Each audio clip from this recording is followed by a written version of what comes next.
sirve el derecho a las personas LGBTQ+, y el acceso a la justicia y los casos emblemáticos en este país vinculadas a los instrumentos internacionales de defensa de derechos humanos? Aquí estamos con nuestras compañeras, ¿no? Karen Anaya y J. Voy a presentar a Karen, que es abogada feminista, candidata a magíster en estudios de género por la PUC del Perú. Se ha especializado en Derecho Internacional de los Derechos Humanos, las diversidades sexuales y de género. Ha trabajado en PROMSEX, acompañando la incidencia internacional y litigio estratégico. También trabajó en el Ministerio de Justicia y Derechos Humanos del Perú. Actualmente es secretaria técnica de la Red de Litigantes LGBTI de las Américas, que es un espacio regional de acción para el litigio y la incidencia política, que agrupa a expertos y organizaciones litigantes de casos emblemáticos como el de Atala Rifo e Hijas versus Chile, el de Azul Rojas Marín versus Perú y el de Vicky Hernández versus Honduras. También está con nosotros J, que es abogada y con especializaciones en materia de derecho internacional al derecho público de la Pontificia Universidad Católica del Perú, derecho laboral, ESAN y políticas de cuidado con enfoque de género de Claxo. Es investigadora del DGESE en temas de derechos sexuales y reproductivos, violencia basada en género y diversidad sexual y de género. Actualmente es adjunte de docencia de la Clínica de Violencia de Género de la Pontificia Universidad Católica del Perú y consultore en materia de derechos sexuales y reproductivos. ¿No? Para mí es muy importante, y también está con nosotros nuestra compañera de conversaciones de Chu, Maribel Saldaña, ¿no? Que también es trabajadora social, tiene estudios de la Maestría de Género y Desarrollo de la Universidad Nacional Mayor de San Marcos y tiene maestría en España, también en género y violencia, creo, ¿no? Y ahora está con nosotros. Y también es parte del equipo de conversaciones de Chu, Cristian Olivera, que ahorita no se encuentra con nosotros, y yo, Manuel Forno, que soy biólogo y tengo maestría en género, sexualidad y políticas públicas en la Universidad Nacional de San Marcos. Si bien todos hemos estudiado en universidades, pero también somos activistas LTGB de muchos años y queremos seguir siendo activistas y por eso estamos acá. Yo tengo una primera pregunta para Karen, ¿no? eh, para mí ¿cuáles son los estándares internacionales para las personas LGBT en el Perú? A ver, Karen. Gracias, Manolo. Bueno, los estándares internacionales que tenemos que tener en cuenta son los siguientes. En primer lugar, ya se ha reconocido pues que la orientación sexual, identidad de género, la expresión de género no normativa es realmente pues protegido, debe serlo por nuestros estados, ¿no? Y eso aplica directamente a Perú. Es importante señalar que entonces ninguna norma, ninguna práctica o cualquier actuación de alguna persona particular o alguna persona que pertenece al Estado debe estar fundamentada en algún motivo discriminatorio como estos. Eso es súper valioso además porque muchas veces pensamos que nuestra normativa nacional no nos protege, en tanto no señala específicamente, ¿no? Protección por la expresión de género, la diversidad corporal, etcétera, pero bajo el marco de igualdad y no discriminación, todo esto está comprendido. Y eso me parece como fundamental, base para tenerlo en cuenta. Lo siguiente es que, pues, si hablamos al menos del sistema interamericano, lo que puede ser más cercano para nosotras y los desarrollos que ha hecho la Corte Interamericana de Derechos Humanos, sí creo que hay que tener algunos elementos en consideración. Hay casos ya emblemáticos, ¿no? Que la otra vez comentábamos y son estos casos de pensiones de sobrevivencia para las parejas, reconocimiento de las uniones, las familias de esas uniones, reconocimiento de la identidad de género, la posibilidad de poder cambiar los marcadores de sexo, género y nombre en nuestros documentos de identidad para personas trans, para personas intersex.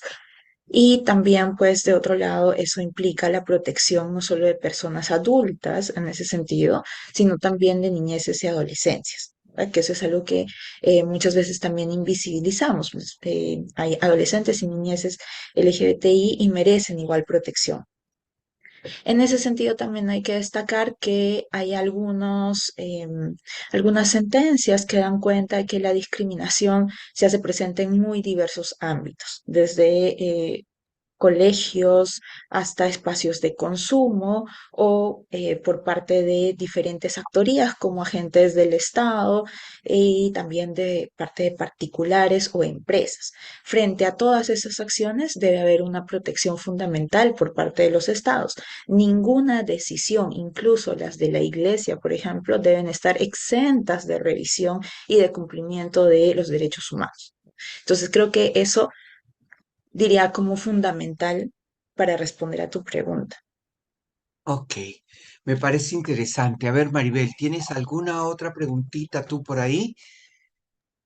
No, gracias Karen. Me parece que a Jota le podríamos pedir que nos comparta los hallazgos que ella ha hecho de la investigación, justamente también que ella ha elaborado sobre las sentencias a población LGTBI y mujeres, para darnos un marco, ¿no? De cuáles son justamente esos estándares, cuáles son esos marcos de protección que sí existen, como bien decía Karen, y eso a mí también me parece fundamental porque Ujú. creo que los activistas, las activistas, caemos en el error cuando decimos, en el Perú no existe ninguna norma, ninguna política que proteja los derechos, y sí existen. Otra cosa es que no se aplican porque no se conocen, porque hay un estado heteronormativo, etcétera, ¿no? Pero me parece importante para quienes hacemos militancia y activismo saber que existen estas herramientas. Entonces, me parece interesante que ahora Jota nos pueda compartir cuáles son esos hallazgos, los principales hallazgos que tiene de esa investigación. Sí, claro. De hecho, claro, concuerdo con Karen acerca de también cómo situar cuáles son los elementos como principales. Y en esa línea, por ejemplo, plantear en específico que el solo reconocimiento de que son categorías protegidas a nivel internacional ya le daba un peso sustancial e importante en el marco de protección de derechos, porque hay que también recordar que cuando se desarrollan esos instrumentos, las categorías identidad de género, orientación sexual, expresión de género, no estaban estipuladas de forma expresa, ¿no? Y lo mismo ocurre acá con nuestra normativa interna, ¿no?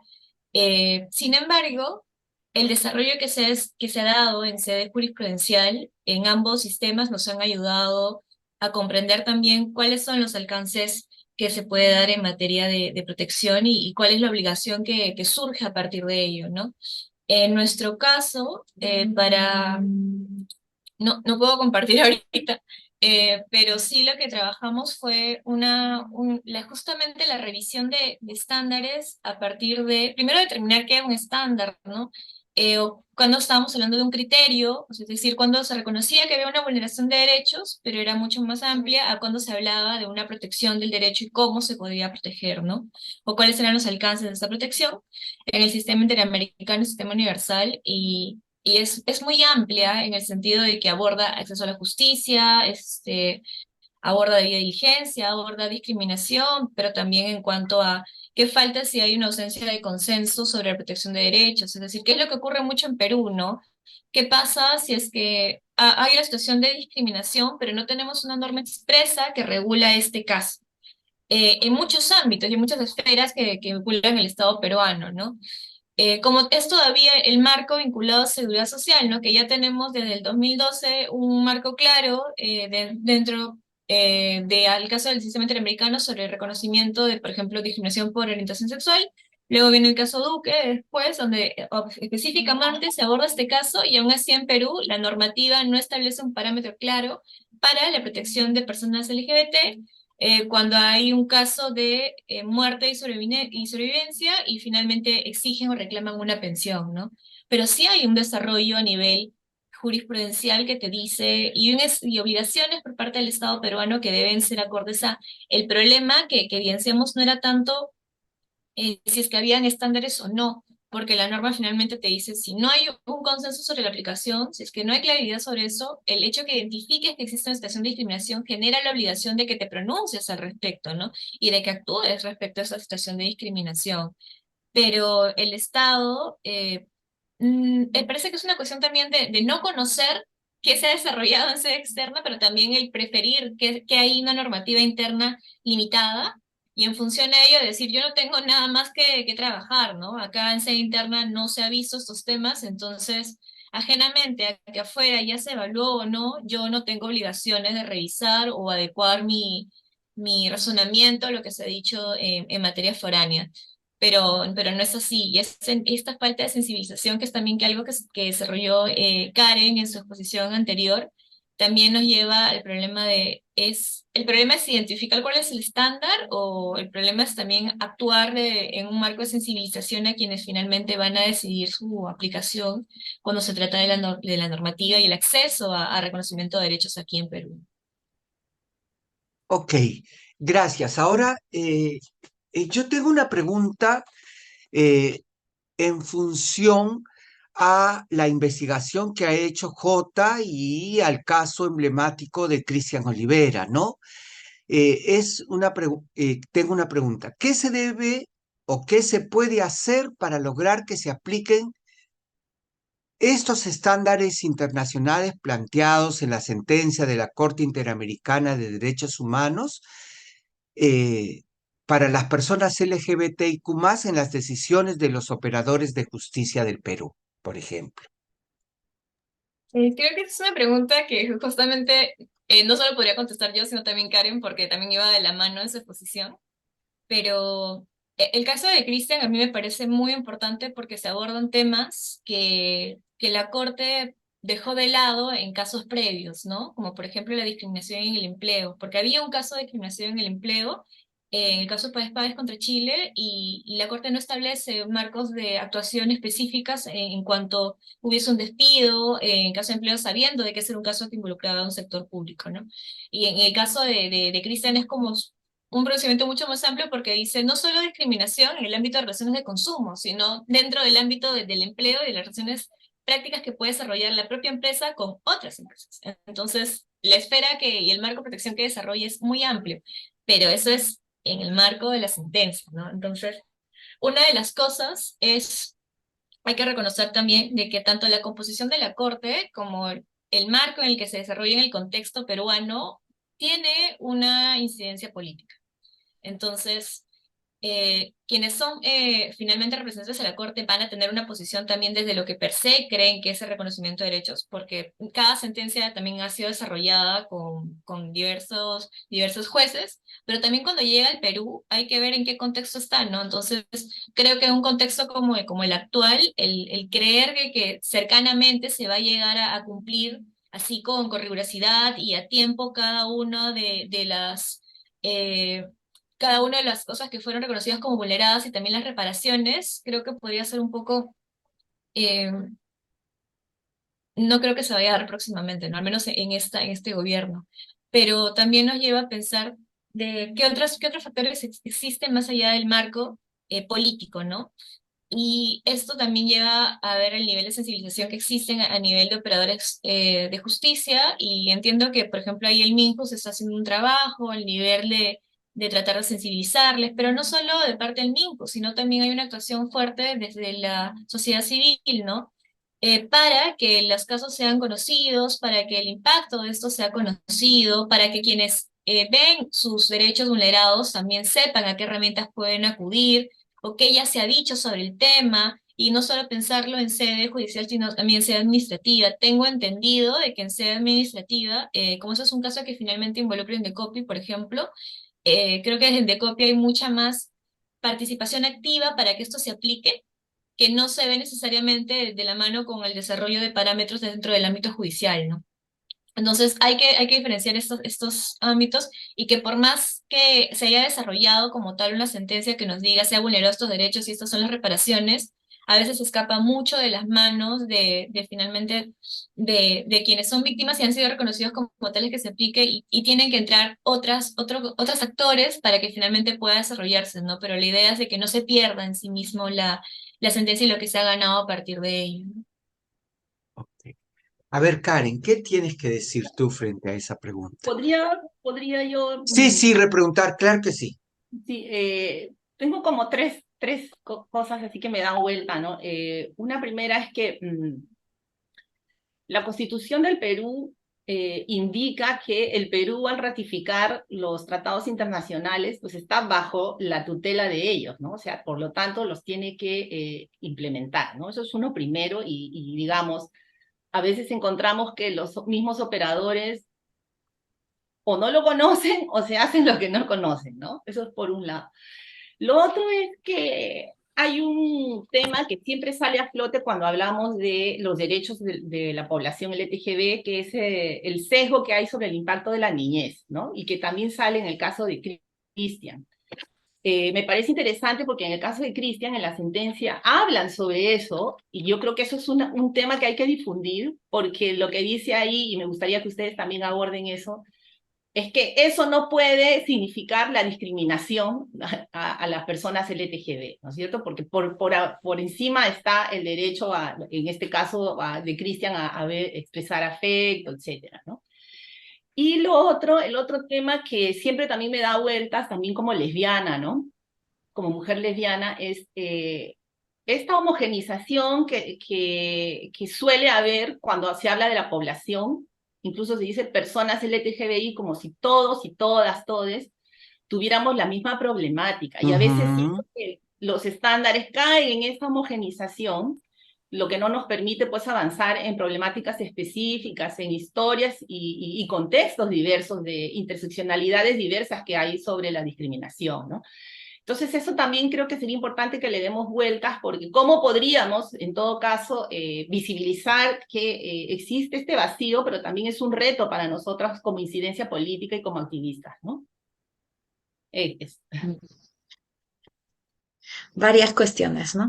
A mí me parece interesante partir de lo siguiente, que además es algo que la Corte Interamericana reconoce en el caso de Cristiano Olivera, y es que no es el primer caso en el que se juzga a Perú por una situación de discriminación. Antes había sido con Azul Rojas Marín en otra situación. eh, Particularmente, pues los actores que ejercieron violencia en su contra fueron otras personas, pero lo importante cuando hablamos de los casos que llegan a la corte es darnos cuenta que estas personas, Cristian, Azul, no recibieron justicia en el país y por eso tuvieron que ir a estos espacios internacionales. Eso da cuenta de dos cuestiones. Por un lado, que el Estado no está en la capacidad de asegurar lo que dice Maribel, ¿no? Que en la Constitución se dice que vamos a proteger, que hay un sistema judicial, un sistema administrativo que supuestamente debe activarse para defender nuestros derechos. Eso no existe y particularmente con las personas LGBTI ha fallado. Y el Estado, pues, da cuenta de eso con el caso de Cristiano Olivera, porque en su momento el Estado presenta como acciones que ha ido haciendo en estos últimos años, incluso incluirnos, y gracias a la incidencia de la sociedad civil, ¿no? En las políticas públicas de derechos humanos, etcétera. Pero estamos hablando de que todavía hay un imaginario, una cultura, una sociedad que rechaza hablar de estos temas, ¿no? Y que pues hablar de estos temas socialmente todavía sigue siendo algo que solamente hacemos activistas. Y que el trabajo del Estado para cambiar el imaginario social, que es la base de la discriminación estructural de la que tanto hablamos, ha sido bastante limitado. Por eso, entre otras cuestiones, me parece interesante que en la sentencia de Cristian, ¿no? Además de estas cuestiones de reparación particulares para él, se hablan también de otras cuestiones que el Estado tiene que hacer como sensibilización, concientización a nivel nacional, en medios de comunicación sobre la garantía de respetos, etcétera, que dan cuenta de que entonces sigue habiendo un trasfondo eh, que limita el ejercicio y el reconocimiento de nuestros derechos, que influencia en las decisiones de personas que están a cargo de responder cuando hacemos una denuncia. O sea, la broma, el rechazo que vivo en mi familia, que vivo en mi comunidad, se extiende también a esas instancias institucionalizadas. Y cuando voy ante una jueza, cuando voy ante un fiscal, cuando voy ante alguien del Indecopi, pasan dos cosas, ¿no? Y más o menos lo decía Maribel. Hay una cuestión de desconocimiento sobre cómo atender este tipo de casos, ¿no? Y una cuestión de falta de conocimiento también de cómo argumentar la defensa de derechos de personas LGBTI, que puede ser mucho más técnico, pero de otro lado nos encontramos frente a prejuicios. Ah, normalizo la violencia. Lo que le pasó, por ejemplo, a Cristian, que le pasa a muchas personas, porque lo hemos documentado así, ¿no? Sacarte del espacio público porque estás mostrando afecto con otra persona de tu mismo género, para serenazgo, para la policía, es muy normal sacarte del espacio público. Entonces, ¿qué sucede en general? Que operadores, ¿no? Del Estado tienen ciertos sesgos y no ven esto como una forma de violencia y por tanto no le dan la legitimidad a tu denuncia como debiera ser. Y por eso es que tampoco la investigan. Y cuando la tienen que juzgar, no la juzgan adecuadamente. Hay una cuestión entonces importante de trabajo que hay que hacer todavía con estas personas, ¿no? Desde cómo atender una denuncia hasta cómo acompañar a las víctimas y cómo argumentar específicamente en estos casos. Pero más allá de ello, el Estado en sí mismo tiene también que reconocer una obligación en el cambio de las ideas que se tienen sobre las personas LGBT. Y ahí lo que ustedes apuntaban, es necesario visibilizar la situación diferenciada de cada quien, ¿no?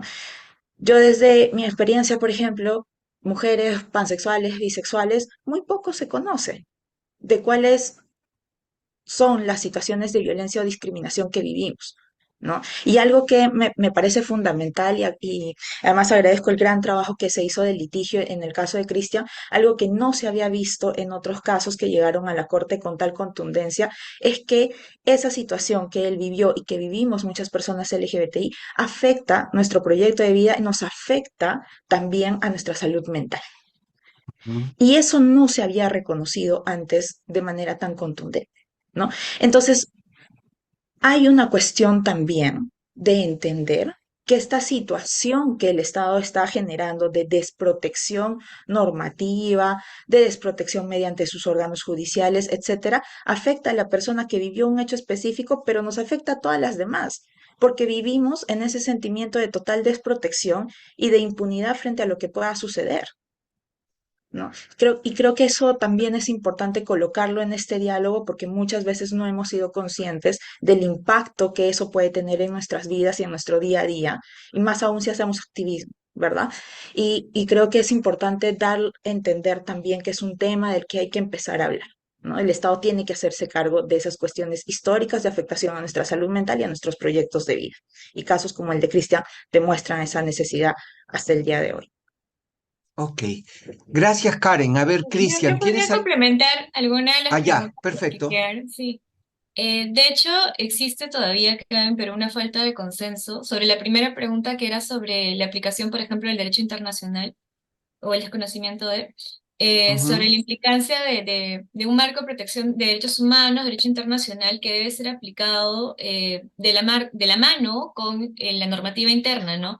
Pareciese, y en realidad eso es lo que yo estudiaba cuando veíamos justamente la aplicación de derecho internacional dentro del marco interno, que existe todavía como una suerte de creencia, que hay una competencia entre ambos. Entonces, quien es un juez, un operador de justicia, un funcionario público, se basa principalmente en lo que dice no solo, bueno, fuera la Constitución, ¿no? O sea, la Constitución como un marco o un parámetro para interpretar cómo se puede ver la vulneración de derecho y también la protección dentro de esto, ¿no? Sino simplemente ceñirse a y que incluso se conciba erróneamente que los instrumentos internacionales y todo el bagaje de instrumentos que tenemos en sede internacional está supeditado a la normativa interna. Entonces, esta clase de pensamiento que se mantiene hace que cuando tengamos instrumentos internacionales lo suelen utilizar como una herramienta para complementar su pensamiento, incluso si es erróneo, pero no que lo vean como este es el máximo y aquí deberíamos ver, ¿no? Y no como una superposición de aquí está la Ya Constitución y aquí están los funciona. instrumentos internacionales, ¿no? Y ambos de la mano. Ok, Y eso, por gracias. ejemplo, se puede ver en el caso de Ok, matrimonio gracias. igualitario. ¿Por qué? Porque en el caso de matrimonio igualitario, una de las cosas que resaltan, por ejemplo, con las sentencias, las últimas dos sentencias, y hablo de dentro de ellas la sentencia de Susel, es de que se va a citar instrumentos internacionales y para decir de que reconocen los instrumentos internacionales y dicen, bueno, tenemos, por ejemplo, la Convención Americana, ¿no? Y dentro de la Convención Americana no se habla de reconocer un derecho al matrimonio vinculado a personas homosexuales, ¿no? Pero de la mano agarra y saca otros instrumentos, como la opinión consultiva, por ejemplo, y dice, bueno, pero la opinión consultiva es un instrumento internacional, sí, pero no resulta vinculante para el Estado. Entonces, este juego que tiene el Estado también y funcionarios de decir, esto me sirve y esto no, también es un juego macabro que depende también de cada autoridad para decidir qué le aplica, qué no desarrolla, y finalmente a nosotros nos deja en situación de indefensión, porque no sabemos cómo y qué instrumentos va a emplear, ¿no? Parece que solo es a su conveniencia. Y que no tienen claro, por ejemplo, la aplicación del control de convencionalidad, que es la incorporación finalmente de estos estándares o de estos marcos de protección internacional a nuestro ordenamiento interno y a su criterio de actuación, ¿no? Sobre el ámbito de niñez, de hecho, el caso de Cristian es muy particular, porque es el segundo caso también donde se aborda casos donde se involucra a niñas, ¿no? El primero justamente fue Atala, es del 2012, y luego viene el caso de Cristian. En el caso Atala también se decía de que no se podía hacer mención a una discriminación vinculada a la niñez, es decir, que las niñas estaban siendo afectadas para perpetuar una situación de discriminación, ¿no? Que este argumento no era válido y que hacer referencia al interés superior de la niñez era algo que no podía hablar porque tenía un sesgo claramente discriminatorio, y en el caso de Christian lo replican, ¿no? Y esto es muy importante porque sí, es una constante que se tiene, ¿no? De verles como personas que tienen que ser protegidas, pero instrumentalizadas para encubrir situaciones y discursos discriminatorios dentro de este razonamiento lógico judicial, que en principio ya ha sido superado, pero tiene un impacto tan fuerte hablar de niñez dentro de estos marcos que en vez de pensar en sensibilización dentro de la niñez, porque finalmente también hay niñas que se encuentran también, que pueden ser expuestos a vulnerabilidades en función a su identidad, su orientación, su expresión, no lo comprenden de esa manera, ¿no? Es una protección a la niñez siempre que estas niñas respondan a marcos cis heteronormados. Fuera de eso, parece que del Estado, de la mano del Estado no está, y otra vez es una instrumentalización de ellas, ¿no? Y de ahí también un problema así muy fuerte es la ausencia de comprender otras identidades o de comprender una diversidad dentro de las personas LGTBIQ+, y verlas como un todo, que tiene de dos lados, ¿no? Y de dos lados me refiero de que cuando a veces te pronuncias de forma amplia, te da un marco para que puedas interpretar en función a eso y que desarrolles puntos en concreto, ¿no? Y el otro marco es de que al no haberte pronunciado sobre una situación específica, es como que si idealizas al sujeto de protección, idealizas el marco de vulneración de derechos, entonces dejas sin una herramienta clara sobre situaciones específicas de violencia, ¿no? Como por ejemplo en el caso de mujeres, en el caso de personas trans, de personas de género no binario, ¿no? Y yo una de las cosas que cuestiono mucho de la interpretación, por ejemplo, de la Corte Interamericana es justamente esto. Parece que estamos hablando de un sujeto único No es así. y no es así. Entonces, por ejemplo, los casos que han abordado y que han implicado a mujeres, el pronunciamiento que tiene sobre el impacto diferenciado, por ejemplo, cuando es una mujer lesbiana, que fue en el caso Páez Páez, que fue en el caso Atala, ¿no? Que fue el primer caso.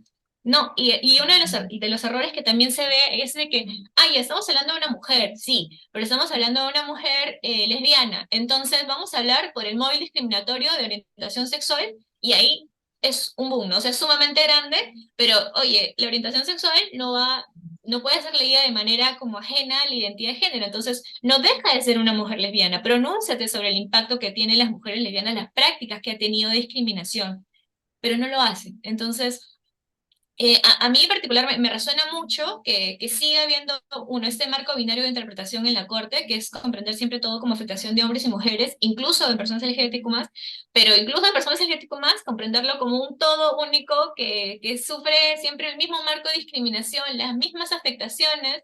Entonces, cuando yo hablo acerca de esto, parece que le va a caer como, le va a salpicar un poco de protección a cada persona, ¿no? Pero ya va a ver estas personas cómo agarran esta suerte de protección que le estoy dando para que también puedan interpretarlo dentro de sus mecanismos de defensa.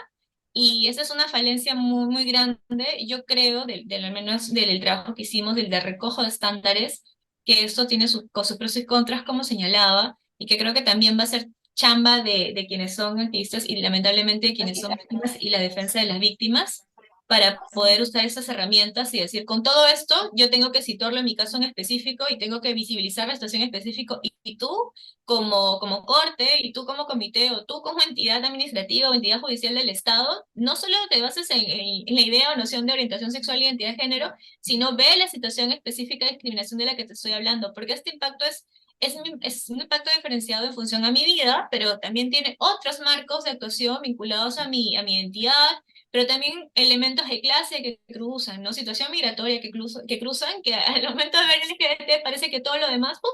Se borró, ¿no? Y solo agarraron de ese línea.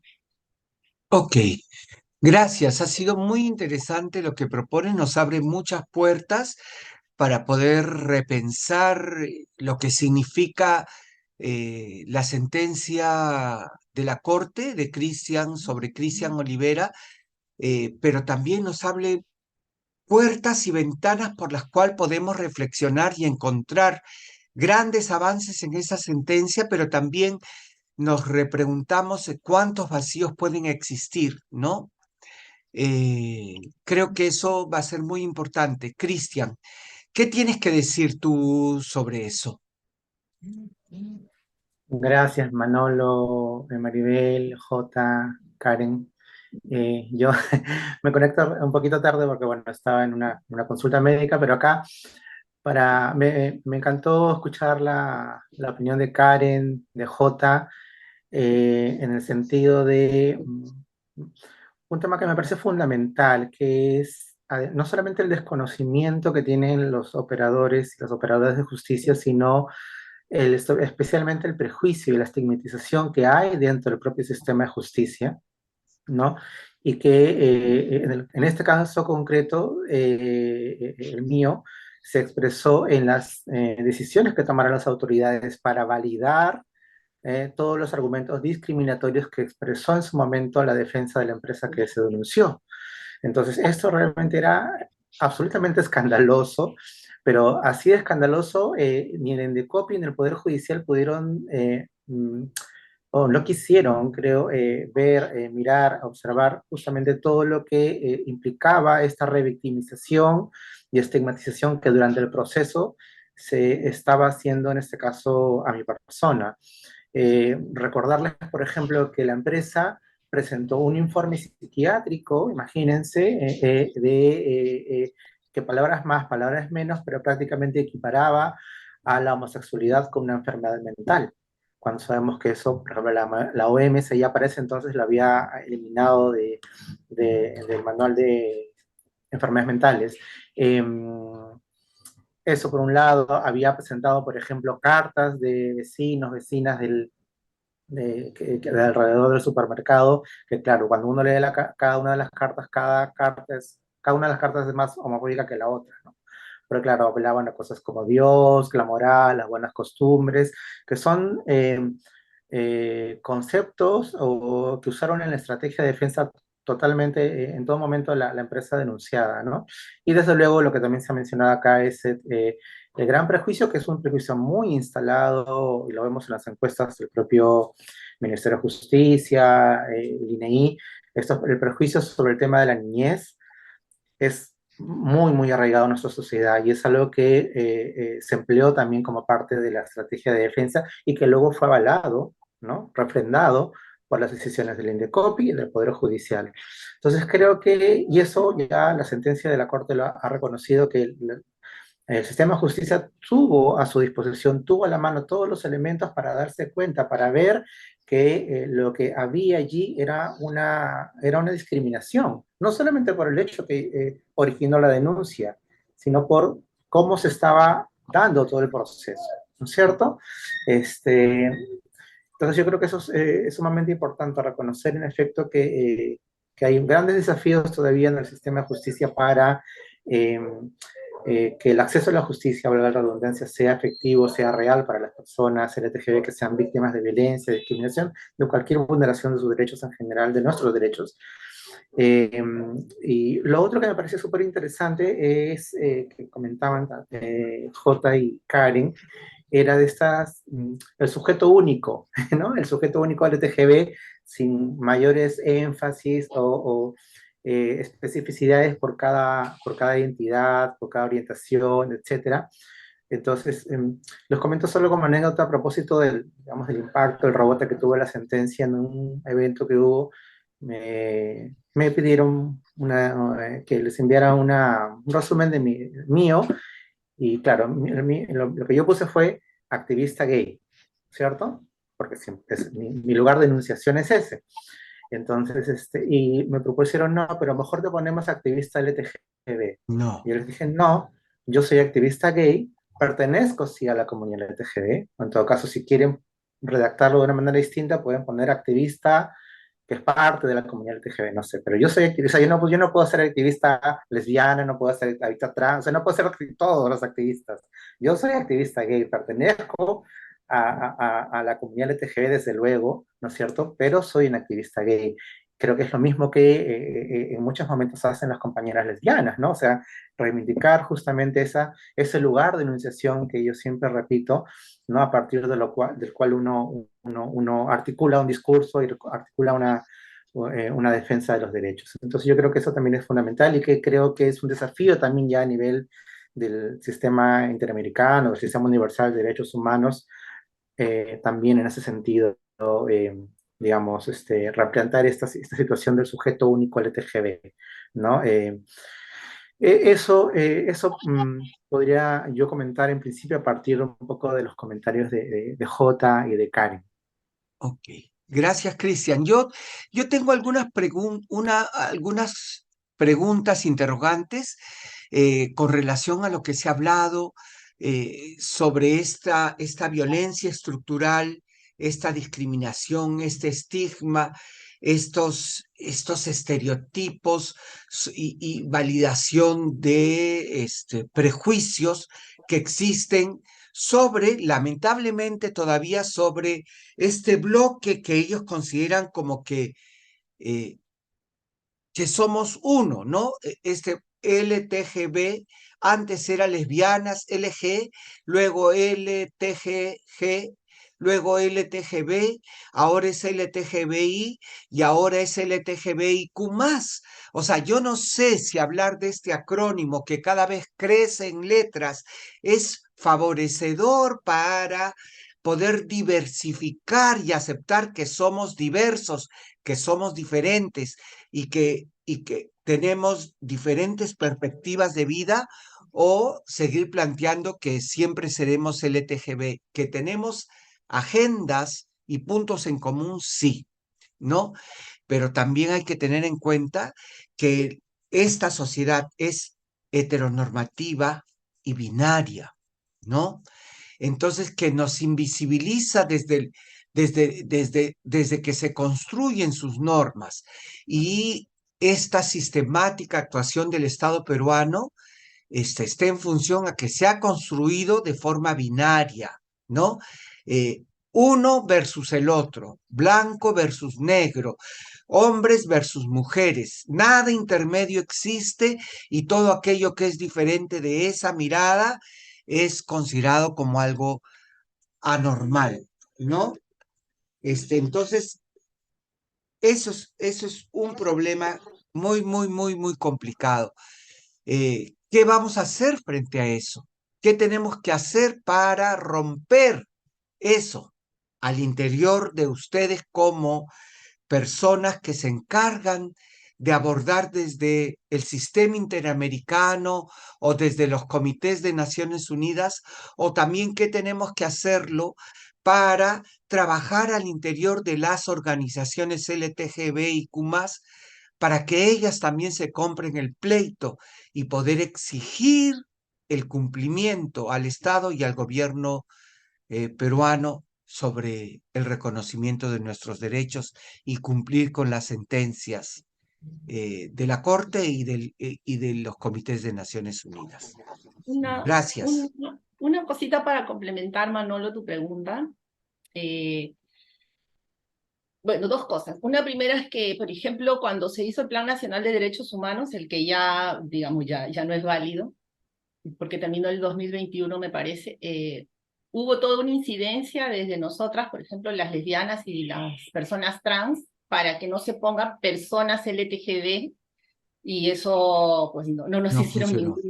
ningún oído a ello, ¿no? El Plan Nacional de Derechos Humanos sale como personas, ni siquiera población, sino personas LGTB, justamente cuestionando lo que comentaba Cristian, ¿no? No hay una persona LGTB, ¿no? Eso por un lado, y segundo, ¿qué opinan las compañeras, también complementando con lo que decía Manolo, ¿no? ¿Qué opinan Jota y Karen, por ejemplo? Que en el Perú no hay un ente rector sobre políticas para población LGTB, ¿no? Y eso fue también un trabajo que hicimos, nosotras enviamos cartas, nosotros enviamos cartas para pedir que se nos explique cómo sería ese proceso, y por ejemplo el Ministerio de la Mujer nos contestó diciéndonos pues que ellas no eran el ente rector y que no existía y que podría ser el MINJU, ¿no?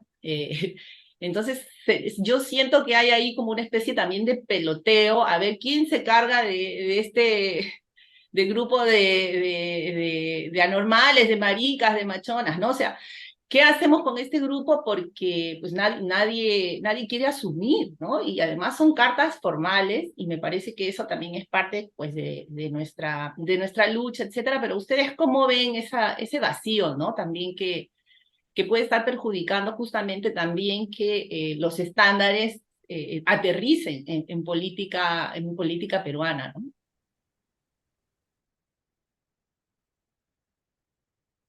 A ver, Karen. Listo.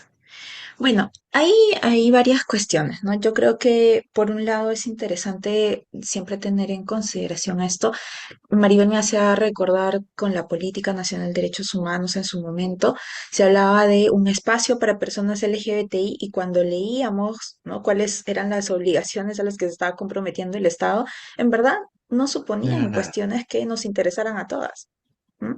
Solo hablábamos de ciertas cuestiones muy puntuales que desde el Estado se ven como parte de la agenda, digamos, básica, esencial, y ni siquiera luego terminaron de cumplir aquello que pues, se habían comprometido, ¿no? Entonces creo que sí es importante seguir avanzando, visibilizar también desde la evidencia, desde los testimonios, etcétera, las diferencias que existen, ¿no? Yo creo que hay cuestiones que nos cruzan y entonces, por ejemplo, si nos devolvemos a el cumplimiento de las sentencias, por supuesto que todos aquí queremos tener un sistema administrativo del Estado que recopile información Ujú, desagregada sobre violencia y discriminación, ¿no?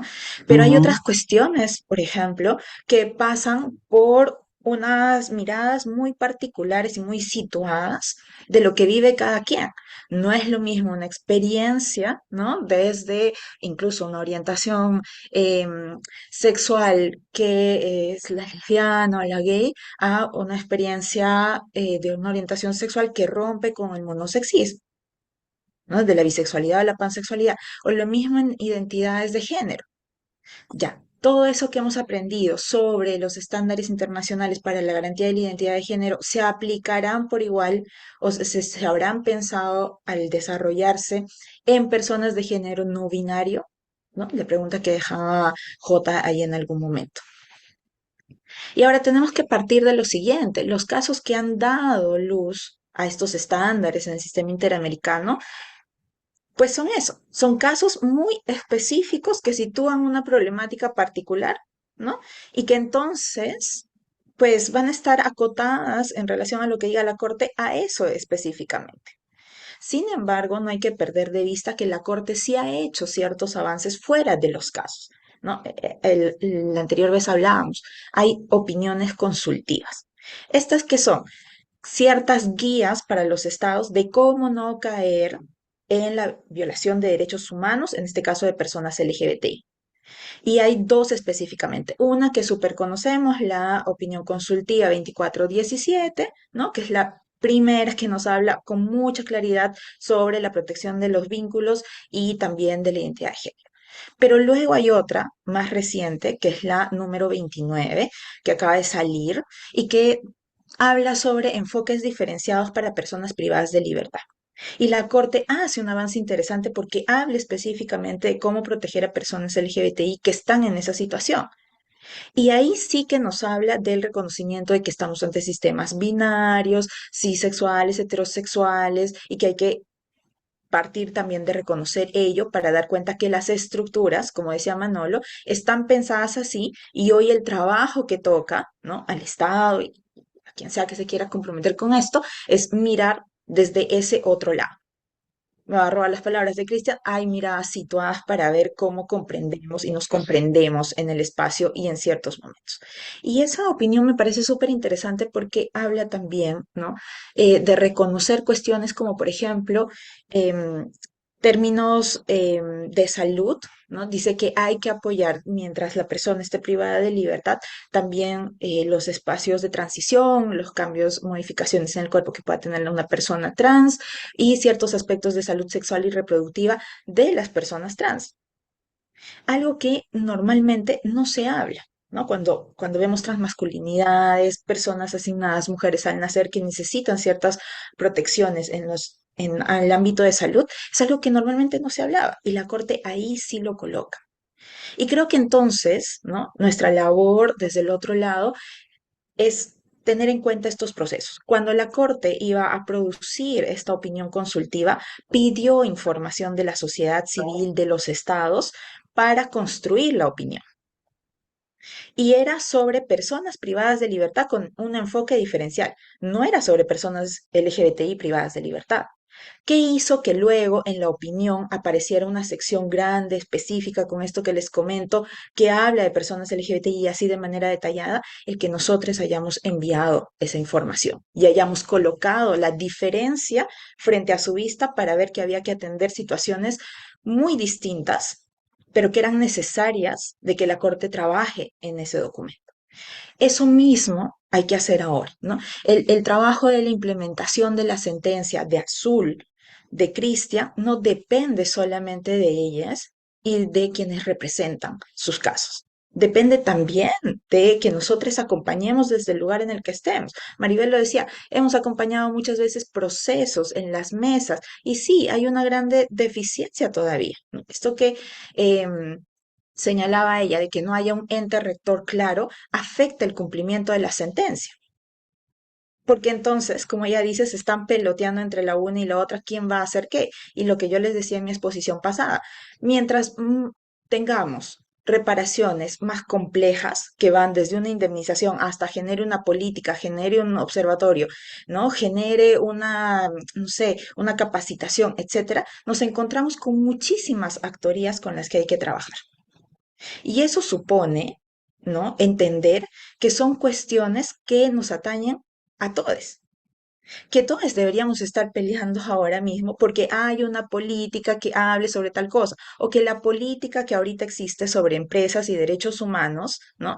Que reconoce ciertas cuestiones que la sentencia de Cristian también señala se deben trabajar, sea aplicada y eso responde a nuestra incidencia también, ¿no? En su momento eso se incorporó por nuestra incidencia, hacer veeduría de la política pública responde también a nuestra incidencia.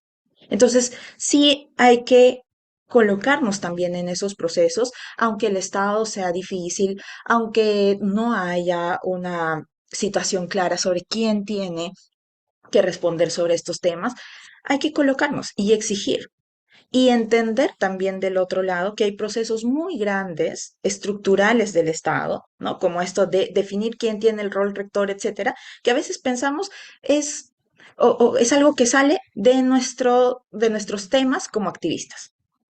Eso es falso. Todo este tema que ustedes han comentado hace un rato de por qué no se aplica el derecho internacional nos lleva a situar la conversación en el estado coyuntural en el que ahorita estamos, en el que se dice, ¿no? Que Naciones Unidas, que la OEA, que la CIDH, nadie debe intervenir en lo que está sucediendo en el Perú, con muchos temas y con nuestros temas. ¿Por qué? Porque hay soberanía del Estado sobre esto. Falso. El Estado, bajo ese ejercicio de soberanía, se comprometió en un momento a cumplir esas obligaciones en los tratados internacionales.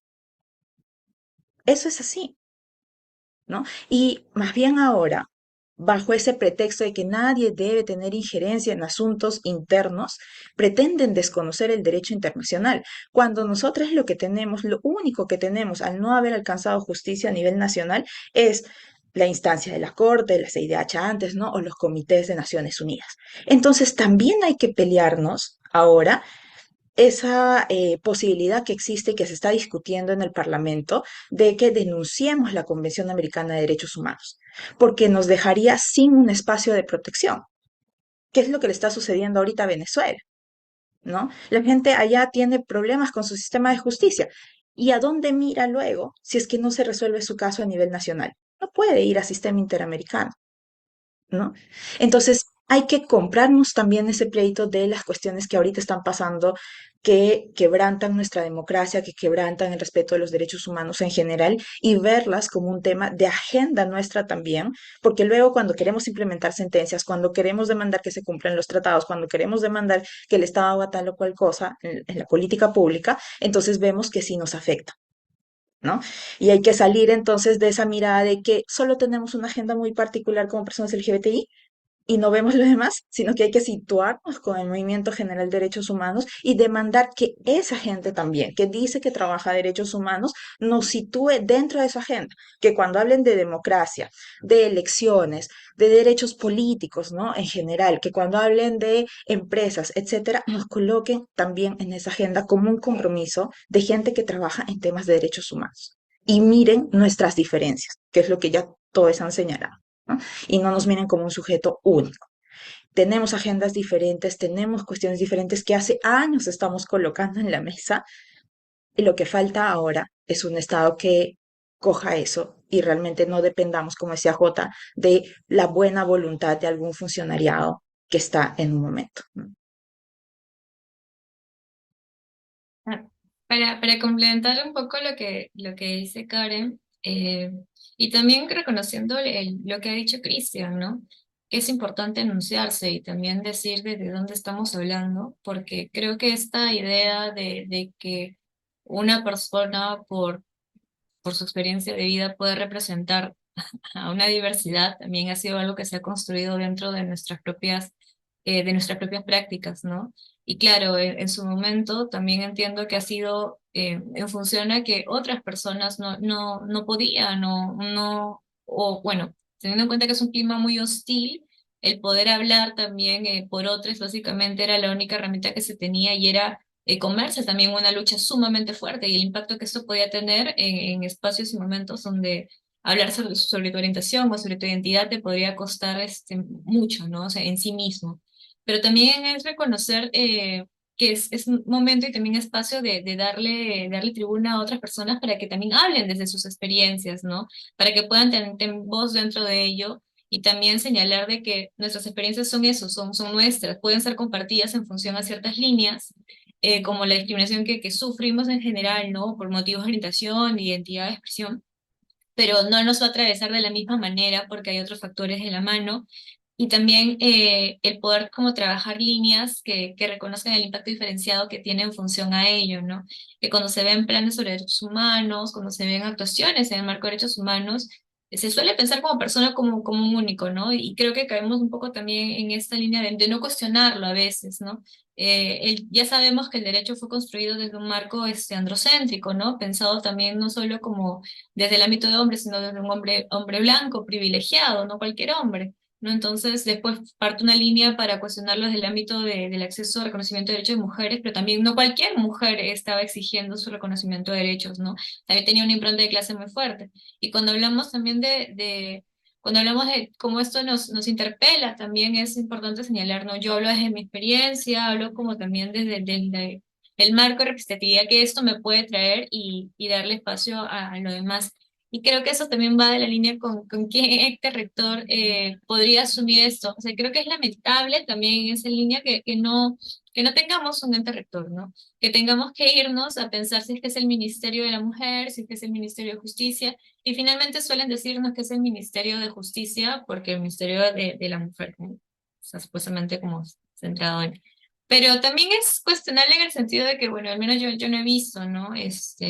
Un trabajo del Ministerio de la Mujer consciente, por ejemplo, del impacto que eso tiene en mujeres trans y en mujeres lesbianas, ¿no?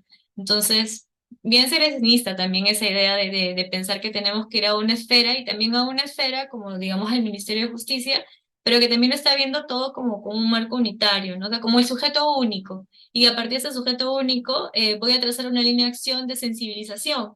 Claro, sensibilización, pero ¿sobre quién? O sea, ¿sobre qué temas vas a sensibilizar si básicamente tienes una idea errada o una idea también como cerrada o pequeña sobre quiénes son las personas que están afectadas y en qué manera se han visto afectadas? Y ese es otro punto que creo que nos han trasladado el trabajo a quienes es sociedad civil, ¿no? Básicamente los estados lo que han hecho es limpiarse las manos con mucho de esto y decir, bueno, ustedes son sociedad civil, ¿por qué no han hablado?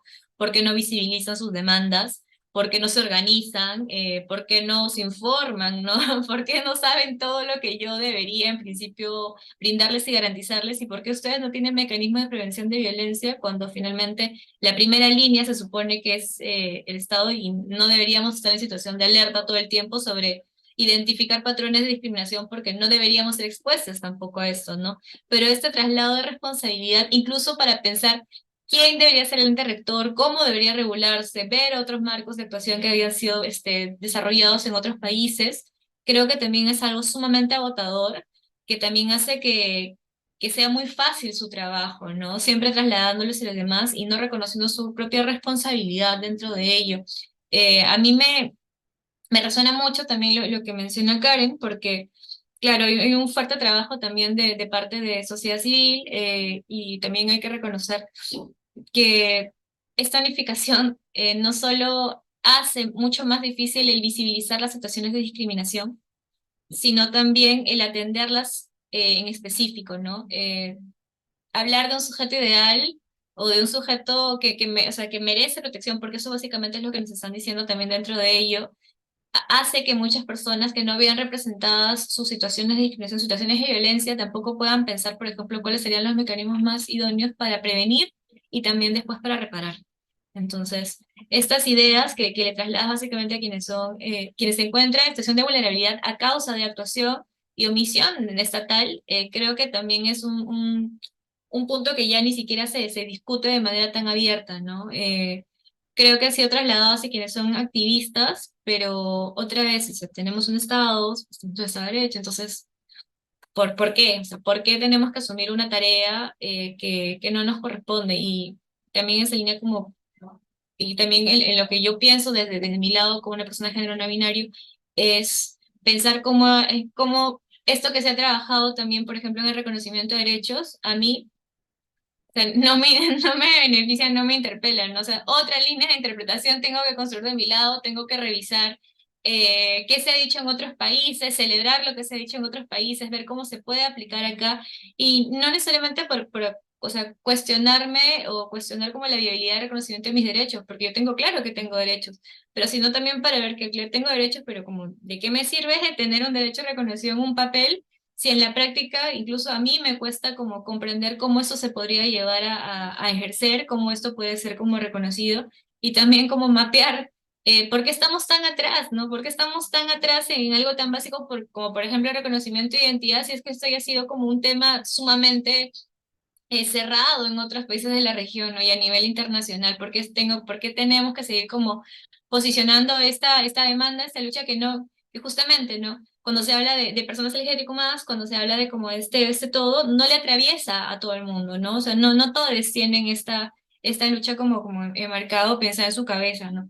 Entonces, justamente ello hace creo que también que la lucha sea muy política, en el sentido de como poner en el mapa como cuáles son las prioridades dentro de ello, pero ya, vamos, pero prioridades también va del lado de cada persona que se ha visto afectada dentro de esto, ¿no? O sea, o cada como, o personas que conectan en función a las discriminaciones cruzadas que existen en función a su identidad o su orientación, pero no son las mismas, ¿no? O sea, el impacto, como otra vez, ¿no? De clase, también parece que es sumamente invisibilizado. El impacto en función a situaciones migratorias, cuando con esa ola migratoria enorme que tenemos, ¿no? Con personas que están aquí en Perú, pero también otras líneas, ¿no? Por ejemplo, el impacto en niñez, que también es sumamente pequeño, ¿no? Y parece que llegar incluso al tema niñez, parece que estamos como muy atrás, ¿no?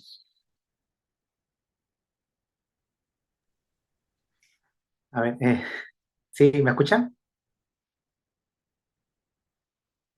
Sí, ya.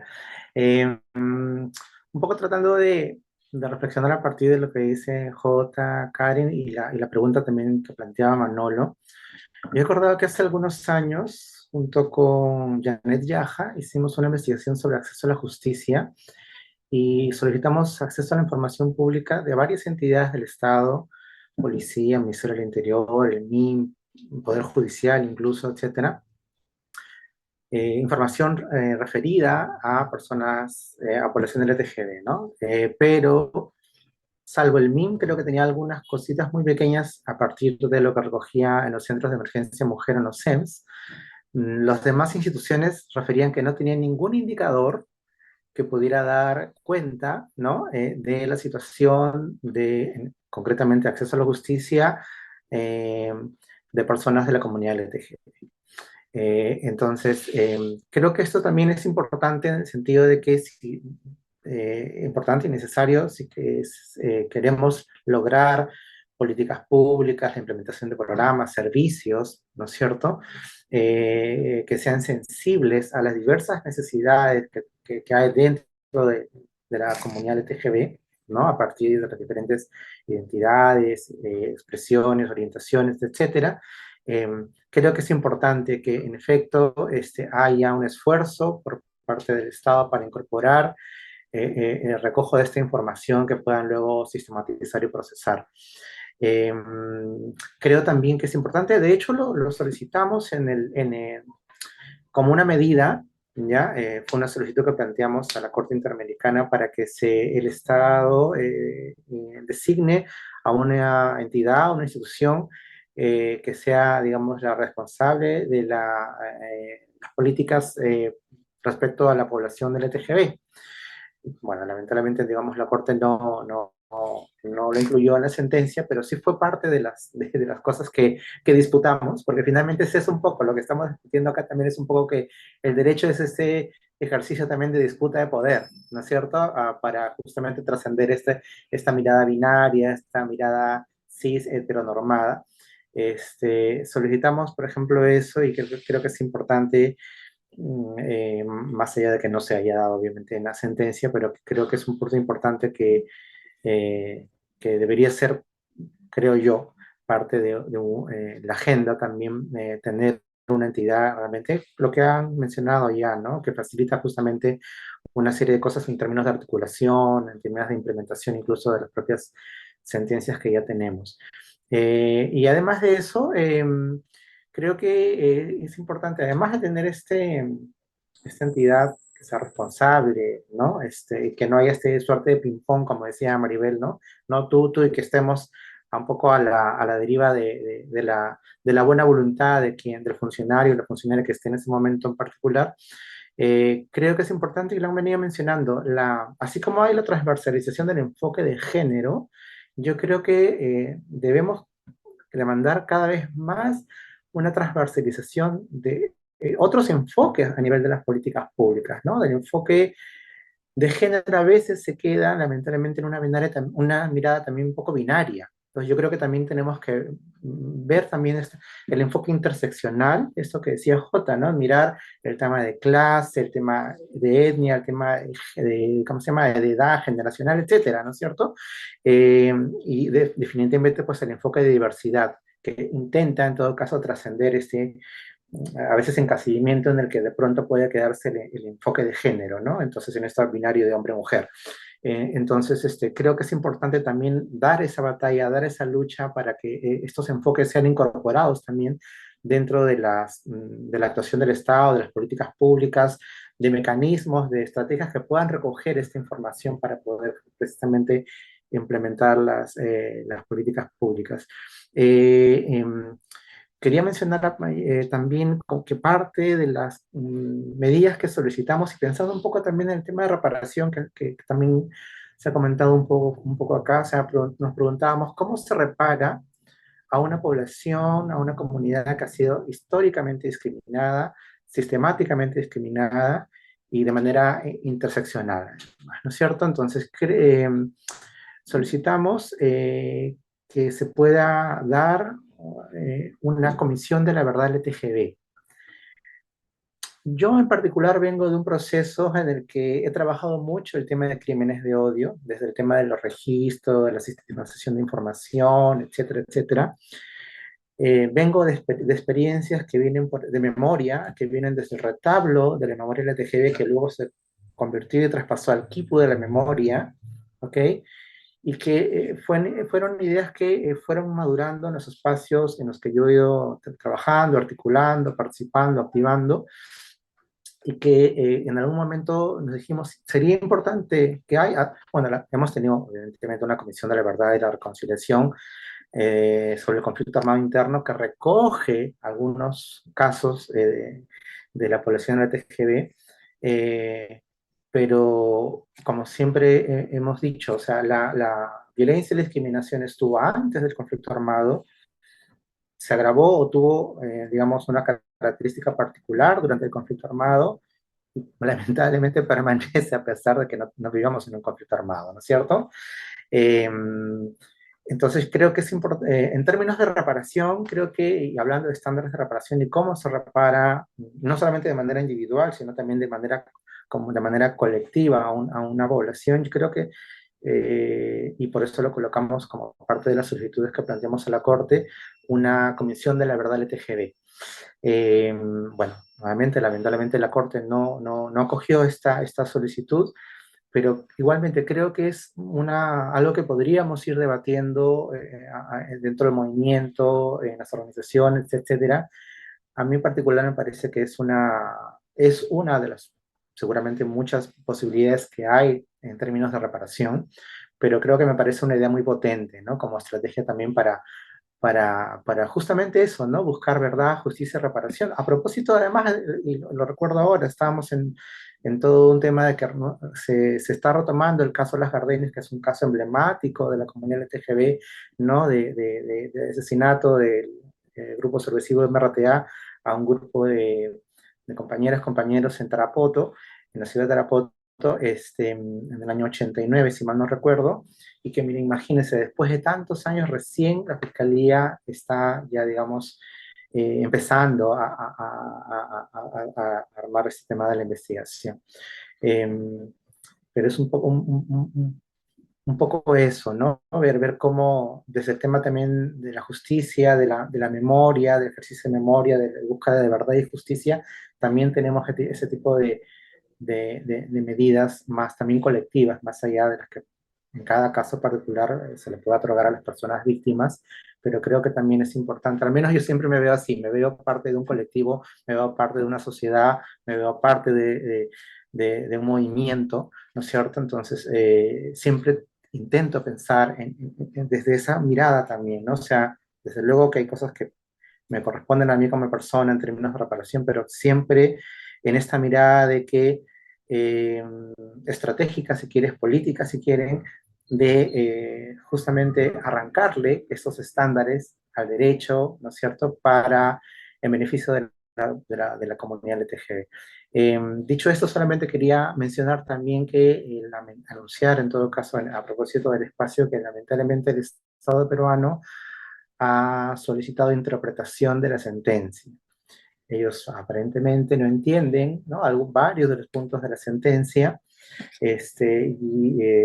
más allá de lo que ya al interno estemos discutiendo con la Corte, creo que esto un poco revela cuál es la actitud finalmente del Estado, ¿no? Y creo que refleja bastante bien la actitud del Estado en términos de poner, digamos, barreras, por ser muy light en los términos, para que justamente se implemente, y seguramente en el caso de la compañera Azul seguramente estarán pasando por situaciones también similares, porque además no es solamente en los casos LGTB, ciertamente, es en muchos. De hecho, la Coordinadora de Derechos Humanos tiene un informe sobre el no cumplimiento de un conjunto, creo que es más de una treintena de sentencias que el Estado no cumple respecto a las sentencias que ha ordenado la Corte, pero hablando de sentencias LGTB, bueno, está pasando esto con la sentencia en este caso, en el mío, y bueno, estamos en este proceso ahora de un poco poder responder y tal, pero digo, refleja muy bien, digamos, toda esta situación que estamos conversando, de diferentes barreras que hay,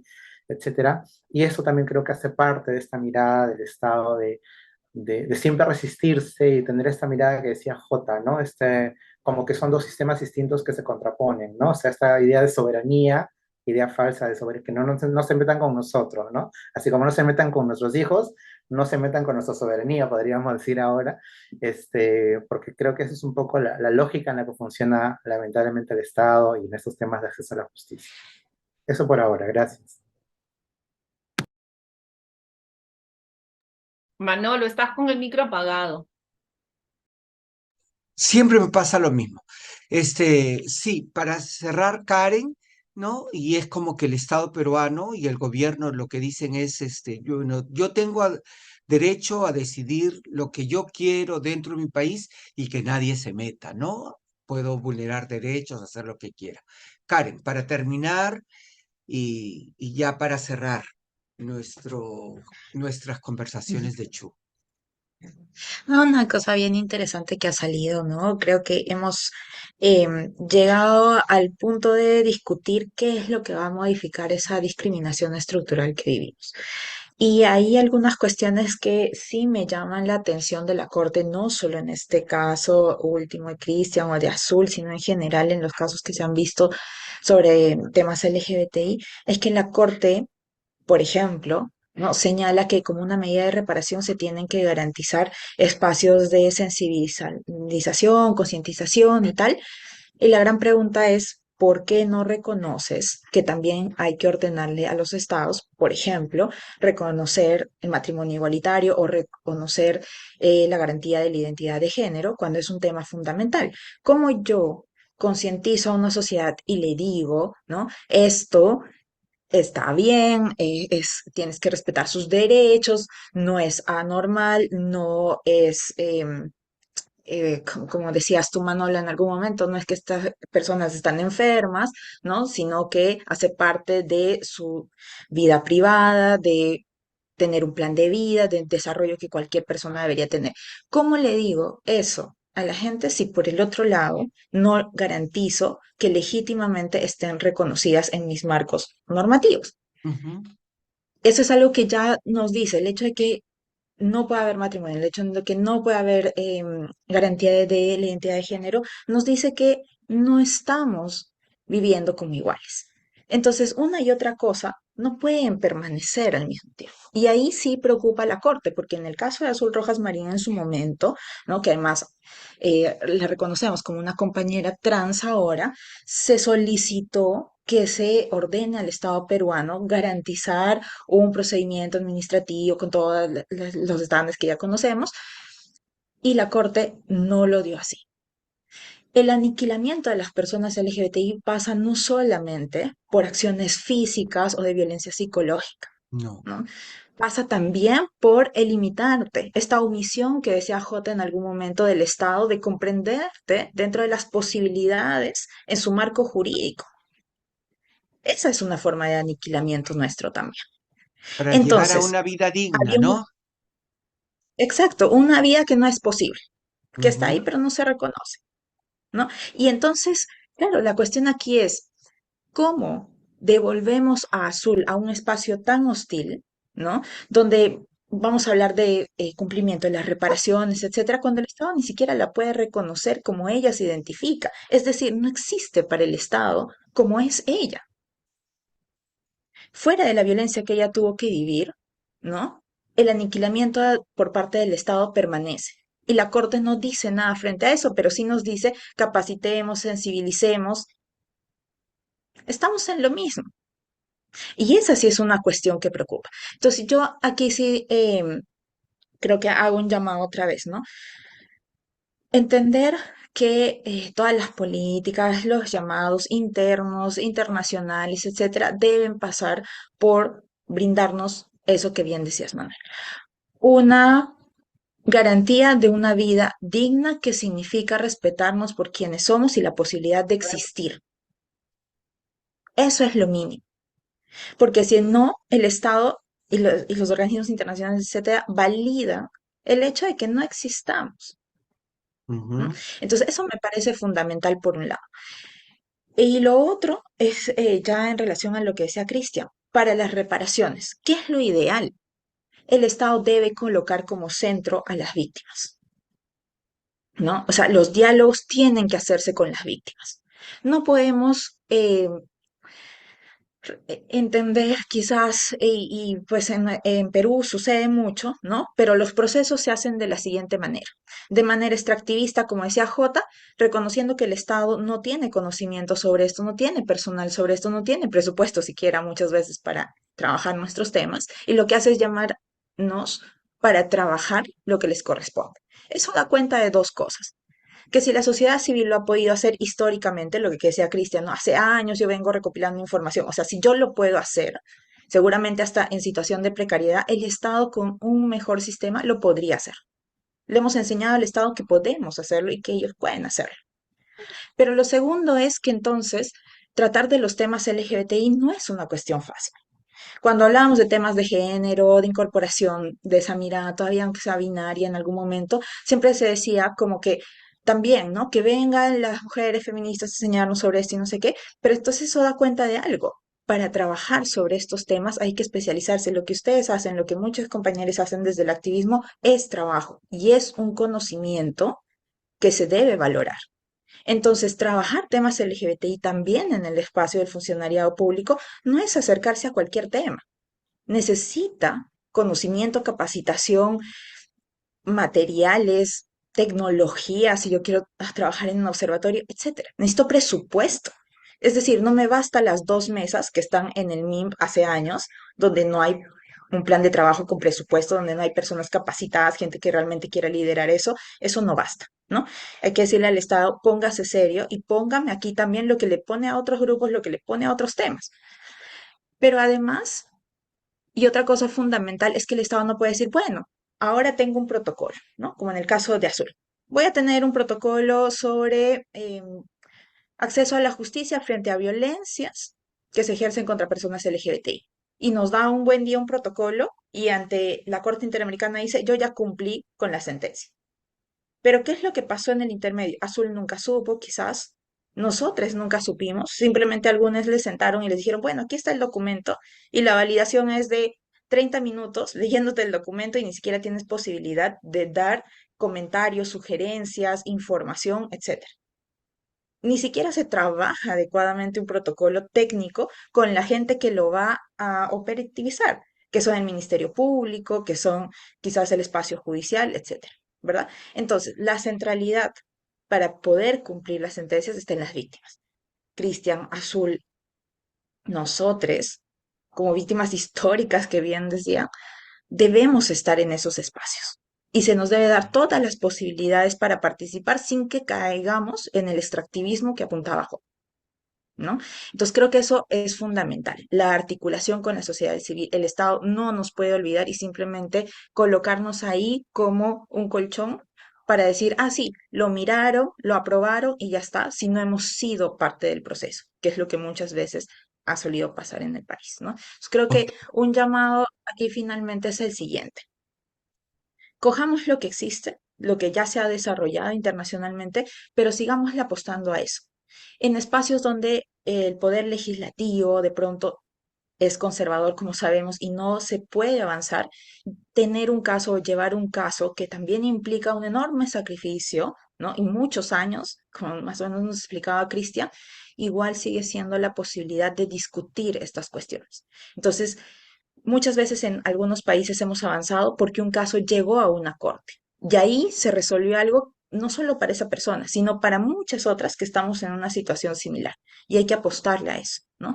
Y lo otro es que creo que hay que hacer un llamado a entender que ahorita nos atraviesan muchas cuestiones, desde esta mirada interseccional, como decía Jota, pero además estructurales propias, ¿no? De la defensa de las democracias, donde los derechos humanos deben reconocerse. Y en Perú particularmente estamos atravesando ese proceso y en la región lo estamos viendo, ¿no? Ahí donde Argentina era una luz para nosotros, ahora de pronto quizás ya no lo va a ser. Y hay que pensarnos también entonces en esa mirada más regional de qué está sucediendo para que estemos en esta situación de retroceso gravísimo, ¿no? Y empezar a construir desde ahí otras alianzas. Ese sería un llamado final. Ok. Gracias, Gracias, Manolo. Karen. Jota, para terminar y cerrar de una vez, y gracias de antemano por todos sus valiosos puntos de vista, opiniones, nos han dejado la mente con muchas preguntas, pero felices.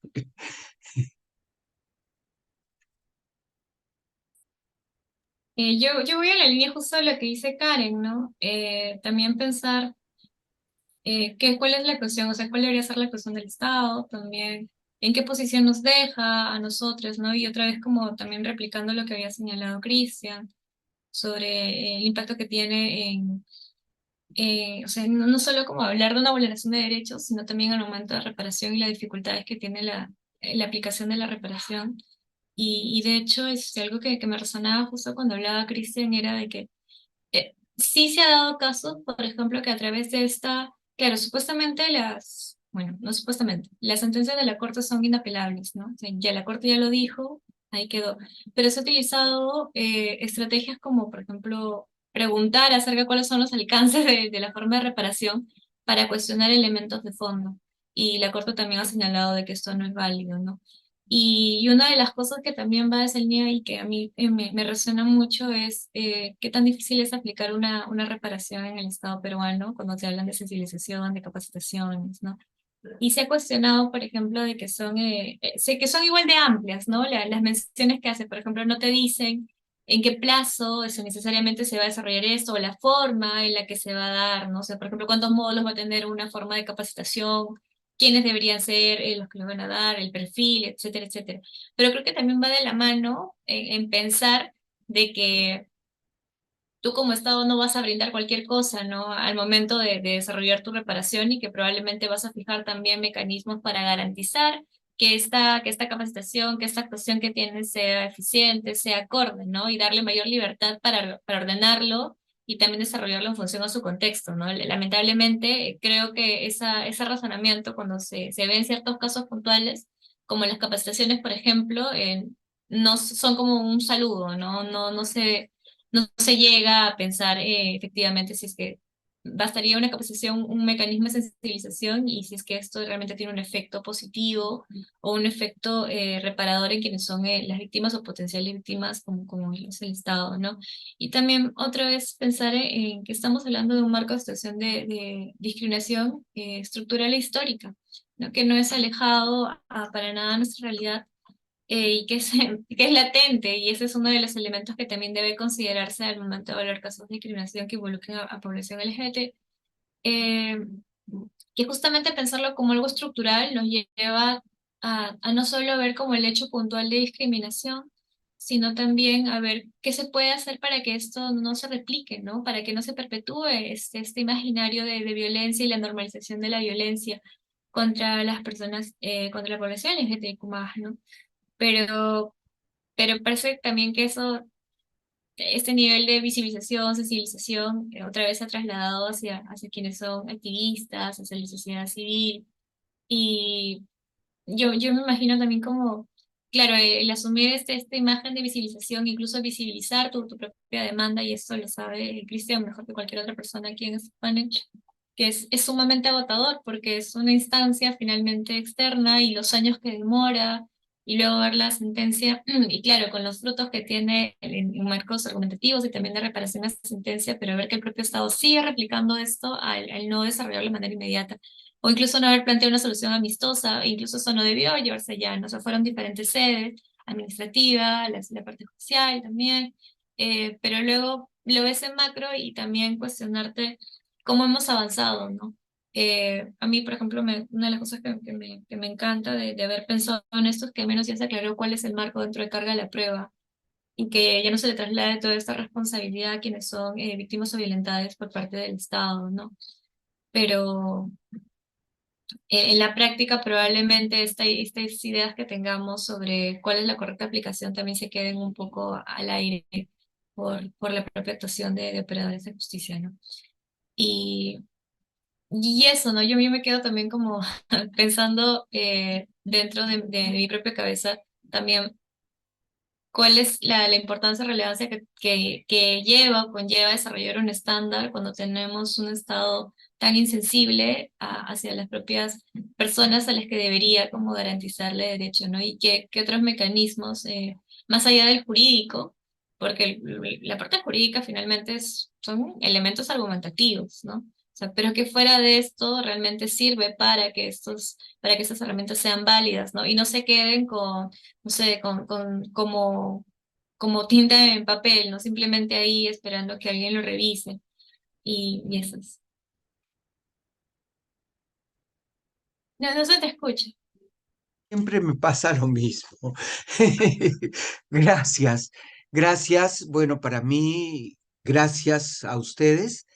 Creo que ha sido una sesión en la cual hemos conversado sobre temas muy importantes y que llegamos a estamos, creo, de acuerdo en que es necesario que las organizaciones TLGB se involucren, no se compren el pleito para exigir desde el otro lado que todas estas sentencias se cumplan y que no se quede solamente en sentencias y que de eso se valga el Estado y el gobierno de turno del Perú para no cumplirlas, ¿no?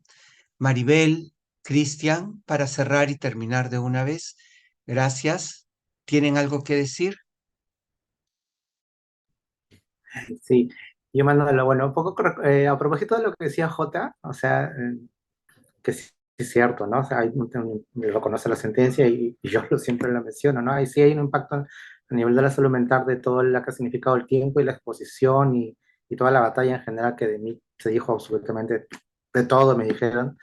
Eh, pero lo que iba es, lo saco porque J lo mencionó el tema de la conciliación y tal, o sea, todo esto se hubiera evitado si el día en que nos reunimos con la empresa denunciada en Indecopy, que fue la audiencia de conciliación, que era lo único que yo quería, que se reconozca que se me había discriminado. Yo no quería una placa, yo no quería que... O sea, yo quería que la empresa diga, sí, te hemos discriminado, te pedimos disculpas, eso no lo podemos volver a hacer. Eso es se me hubieran ahorrado ya 19 años de batalla si realmente hubiera habido esa disposición por parte de la empresa, pero también creo que una mano mucho más firme, en todo caso, en manejar el tema por parte del Indecopi. Entonces, eh, eso es lo que quería mencionar. O sea, ¿cuánto nos cuesta a las personas que de pronto sí nos atrevemos a llevar un proceso, a denunciar este tema de la denuncia? Entonces, algo que creo que sí, sobre lo que también tenemos que pensar, reflexionar del costo que hay de litigar. Pero eso, ¿no? Igual contento con lo que se ha podido lograr, consciente de los desafíos que hay, definitivamente, y creo que finalmente esta sentencia, como la de Azul, como la que tenemos a nivel internacional, son finalmente instrumentos que tenemos desde el movimiento para justamente que nos ayuden a seguir esta batalla en la que siempre hemos estado, o sea, porque no es que yo aparezca ahora con la sentencia y ya, o sea, es una batalla que he hecho junto con mis compañeras, mis compañeros y mis compañeros desde el año 94 que me involucro en la primera organización a la que pertenezco. Entonces, creo que es un poco resaltar también esto, ¿no? El trabajo que tenemos las personas que hacemos el activismo para demandar justicia, verdad, reparación. Gracias. Muchas gracias, compañeras. También agradecerles de verdad que nuevamente hayan participado en este espacio. Ha sido una conversación de lujo con ustedes, de verdad.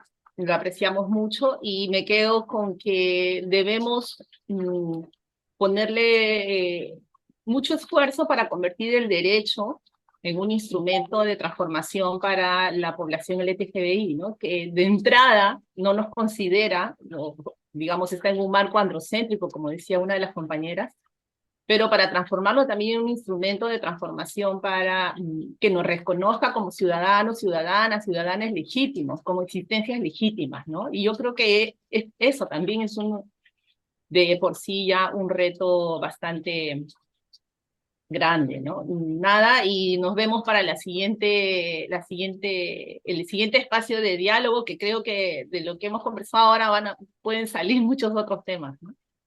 Sí, sí, sí, es Muchísimo, cierto. muchísimo. Bueno, ok, gracias.